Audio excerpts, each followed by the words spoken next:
일단은 소식부터 전하겠습니다. 2.62kg으로 2월 2일 날 저의 둘째 아이가 태어났습니다. 성별은 남자이고요. 그래서 저는 딸, 아들을 가진 아빠가 되었습니다. 이제 셋째는 없을 거예요. 셋째까지는 능력상 안 될 것 같아요. 이게 프리랜서의 삶을 살고 있는 사람으로서 도저히 안 될 것 같아요. 그래서 제 인생의 마지막 아이가 태어났다라고 보셔도 될 것 같고요. 아무튼 그 중대 발표니까 본론부터 이야기하면은요, 제가 이 정기 스트리밍 하는 거를 잠시 동안 진행을 하지 않으려고 하고 있습니다. 고민을 좀 했었는데요. 이게 가능할까? 사실 첫째 리아가 태어난 이후에도 이게 계속 그랬죠. 일정이나 이런 것들이 있고 막 제가 막 뒤로 시간이 밀려날 때도 있고 막 이러는데, 아무래도 제가 집이 그렇게 큰 집이 아니에요. 그러니까 이게 문을 닫고 뭘 하고 한다고 하더라도 사실 그 밖에 소리가 어느 정도 좀 들린단 말이에요. 그런데 둘째가 생기고 둘째가 집에 오고 나니까 안방에서는 제 와이프랑 둘째가 이렇게 있는데, 거기에서 제가 리아까지 같이 재우려고 하다 보니까 리아가 도저히 잠을 안 자. 계속 침대 위로 막 이렇게 올라가가지고는 동생 이렇게 보고, 또 막 애가 동생을 이뻐해요. 그래가지고 막 동생 좀 이렇게 토닥토닥하고, 근데 토닥토닥은 약간 울 때만 해야 되는데 막 얘가 자고 있는데도 막 토닥토닥을 해. 아무튼 그러다가 침대로 올라가고 나면은 그 스위치를 이렇게 켤 수가 있거든요. 그래서 계속 형광등을 계속 켜. 그거 켰다 껐다 켰다 껐다 이래가지고 도저히 안 되겠다 해서 저랑 리아는 안방에서 자는 게 아니라 거실 따수미 텐트를 하나 쳐놓고 거기에서 지금 자고 있는 중입니다. 그러다 보니까 이게 중간에 리아가 깨거나 그래도 침대방에 있을 때에는 어른이 다시 자겠지가 됐는데, 이제 온갖 중요한 세간살림이 다 있는 거실에서 얘가 자다 보니까 잠깐 깨면은 저 역시도 계속 이렇게 컴퓨터에서 사무작업을 하는 게 도저히 불가능하더라고요. 해서 어떡하지? 특히나 이렇게 스트리밍이나 이런 거를 할 땐 좀 곤란할 수 있겠다. 그렇다고 막 맨날 제가 막 리아 안고 방송을 할 수 있는 것도 아니고요. 그건 리아한테도 좋지 않고요. 그래서 이게 그 공간적으로 제한이 된다. 그러니까 첫 번째 결심의 이유고요. 두 번째는 정기적으로 이게 시간을 설정을 해놓고 그거를 지켜야 되는 프로젝트잖아요. 그런데 요즘 저희가 스트리밍 시작을 한 걸 보면은 계속 늦었었던 거를 아실 겁니다. 이게 첫째만 있었고 하더라도 제가 저녁 강의하고, 저녁 강의가 9시에 끝났거든요. 그럼 9시에 끝나면 1시간 동안 어떻게든 리아를 어떻게든 재워. 그렇게 재운 다음에 부랴부랴 10시가 돼가지고 스트리밍 하는 그거를 계속 하다 보니까 제가 좀 그 심리적으로 급해지는 거를 제가 느꼈어요. 그렇잖아. 이게 아무리 저의 개인적인 사정으로 애기가 막 자고 있어요, 뭐 해요, 막 여러분 죄송합니다 이런다 하더라도 약속이고, 그리고 지금 여기 채팅창에 있는 것처럼 그 10시부터 나 막 대기 탔다 기다린다 라고 하는 소수의 소수지만 중요한 우리 반댕이들도 있지 않습니까? 근데 계속 이번에는 휴방입니다, 뭡니다, 막 이렇게 개인적인 사정으로 시간이 늦춰지거나 아니면 막 건너뛰거나 하는 일이 계속 생기는 것이 좀 저한테도 이게 압박이고 스트레스이고 그랬단 말이에요. 그러니까 막 내가 느껴졌어. 특히나 오늘 같은 경우에는 조금 더 리아가 늦게 잤단 말이에요. 막 얘가 쌩쌩해가지고 막 돌아다니고 막 이러는데 제가 막 해야 되는 일들이 생기니까, 특히 저 지금 1일 1질문 진행을 하면서 오늘 같은 경우에는 제가 질문을 던지고 그들이 답하는 게 아니라 그들이 질문을 하면은 제가 답하는 그런 날이었단 말이에요. 근데 진짜 요즘은 리아가 잠드는 시간 전까지는 그 어떤 작업도 할 수가 없어요. 제가 일단 핸드폰 이렇게 만지고 있으면 그거 자체가 애한테 좀 그렇잖아요.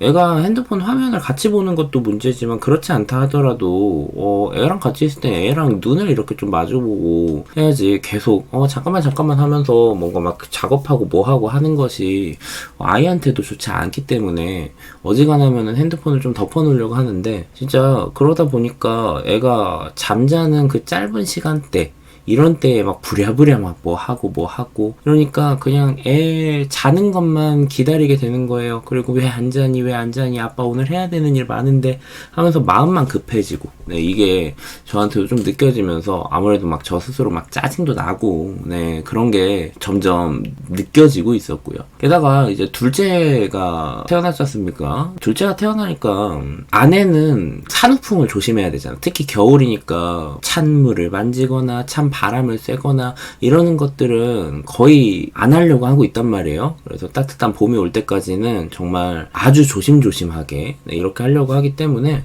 제가 온갖 집안일이나 이런 것들을 도맡아가지고 하고 있습니다. 정말 아내는 딱 둘째만 신경 쓰면 되게끔 이렇게 하려고 하고 있는데, 그러니까 저는 지금 온갖 집안일이나 이런 것들을 하면서 아내가 좀 차가운 거나 이런 것들, 특히 막 냉장고에서 뭘 꺼내야 되거나 막 이런 거 있을 때도 막 빨리빨리 나서가지고 해줘야 되고, 그러면서 막 설거지나 이런 것들을 하는데, 또 둘째 아이가 있으니까 막 그 젖병 막 이렇게 막 씻고, 뭐 모유수유를 하기는 하지만 그래도 이거 유축해가지고 요즘 하거든요. 애가 너무 작게 태어나가지고, 네, 이게 직접 직수는 하지를 못해서 하니까 해야 되는 일이 계속 있고, 근데 그 사이 때에 또 리아는 리아대로 막 놀고 싶으니까 계속 막 저 끌고 막 여기 가자 저기 가자 막 놀자 뭐 하자 이러면서 점점 좀 외로워 보이는 게 보이기도 하고, 그런 게 좀 제 눈에 보이면서 이거는 좀 아닌 것 같다라는 생각이 들었습니다. 하니까 그래,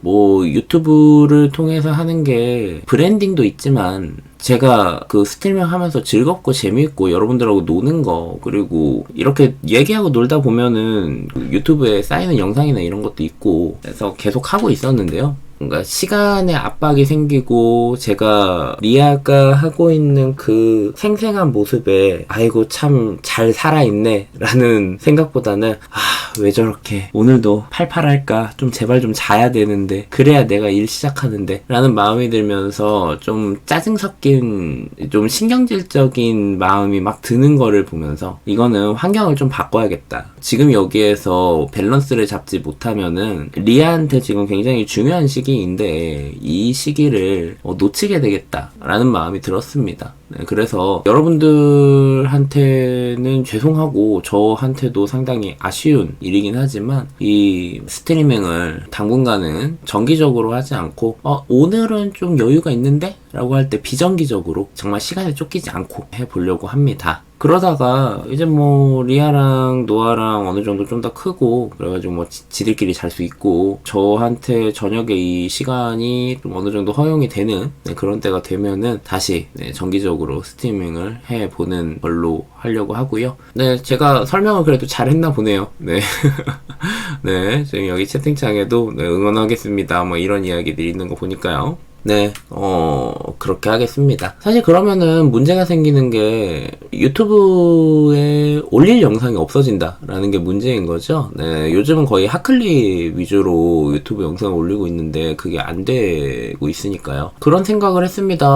사실 일할 시간이 엄청 줄어들었어요. 그러니까 이 시간을 얼른 이거 해야 되는데 저거 해야 되는데 라고 하면서 히어앤나우가 안 되는 상태를 계속 유지하는 것보다는 차라리 시간적인 압박이 없는 상태에서 하는 일을 내가 하는 게 맞겠다 싶더라고요. 물론 뭐 돈벌이를 위한 뭐 외부 강의나 뭐 상담이나 이런 것들은 당연히 계속 해야죠. 다만 그래도 집에 있을 때, 특히 리아가 이렇게 깨있고 노아가 깨어있을 때, 특히나 아내는 집에서 정말 아이들 돌보는 것만 하고 있는데 저까지 애들 자고 나면은 바로 막 또 이렇게 컴퓨터로 튀어가가지고 막 작업한 다음에 막 지쳐가지고 쓰러져서 자고 이런 것만 하면은 아내는 아내대로 얼마나 외롭겠어요. 아내랑의 대화 시간도 좀 확보를 하는 게 중요할 것 같아서, 그래, 애가 사실 제가 막 많이 안 놀아줘도 되거든요. 그냥 옆에 있으면 돼. 그러니까 옆에 이렇게 있으면서 핸드폰을 하면 안 되지. 그러면은 걔 그 관심이 또 저의 핸드폰으로 가니까, 그래서 머리로 막 이렇게 생각을 해가지고 구상을 한 다음에 메모로 해놓고 이렇게 해야겠다. 그래서 멈췄던 매운맛 컨텐츠를 일주일에 한 번 정도씩 올리고, 거기에 혹시 또 다른 컨텐츠나 이런 것들을 할 게 있으면은 또 올리고 하는 식으로 해서 유튜브 컨텐츠 올리는 전략도 바꿔봐야겠다라는 생각도 했습니다.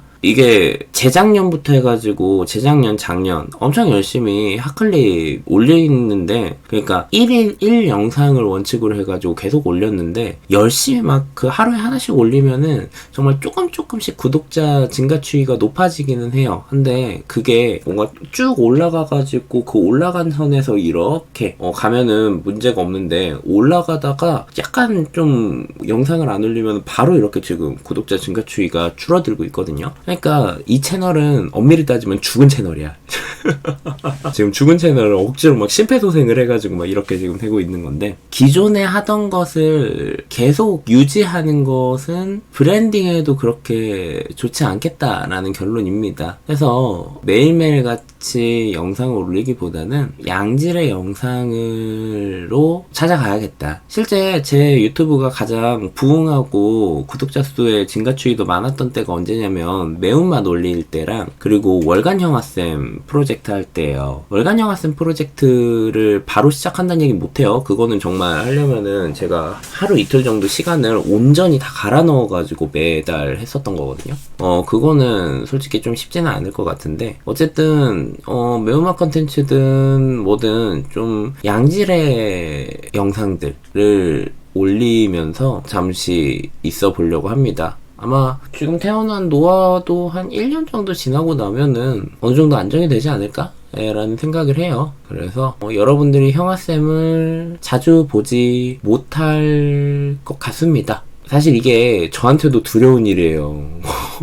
이렇게 여러분 좀 뜨문뜨문 하겠습니다, 저 돌아올 때까지 잊지 마세요 라고 하다가 유튜브 자체가 알고리즘에 파묻혀가지고 그 채널이 완전 죽어버리는 경우들이 상당히 많단 말이에요. 게다가 전 고정 팬층 이런 분들은 있지만 그렇다고 막 채널이 막 크게 키워지는 건 아니란 말이에요. 그러니까 잊혀질까 하는 두려움이 있긴 합니다. 만 그래도 지금 나에게 지금 중요한 게 무엇인가를 봤을 땐 이 방향이 맞다 라는 판단을 했고요. 그래서 여러분들한테 좀 급작스럽긴 하지만 인사를 드리려고 합니다. 스트리밍을 정기적으로 하는 거는 제가 다른 별도의 공지를 하기 전까지는 비정기적으로만 하는구나 라고 생각을 해주시면 되겠고요. 그래서 일단 시간에 쫓기는 무언가는 최대한 하지 않아 볼 생각입니다. 그게 일과 가정의 양립이라는 참 어려운 밸런스 잡기에서 제가 해야 되는 기회비용이 아닌가, 그런 결론을 내렸네요.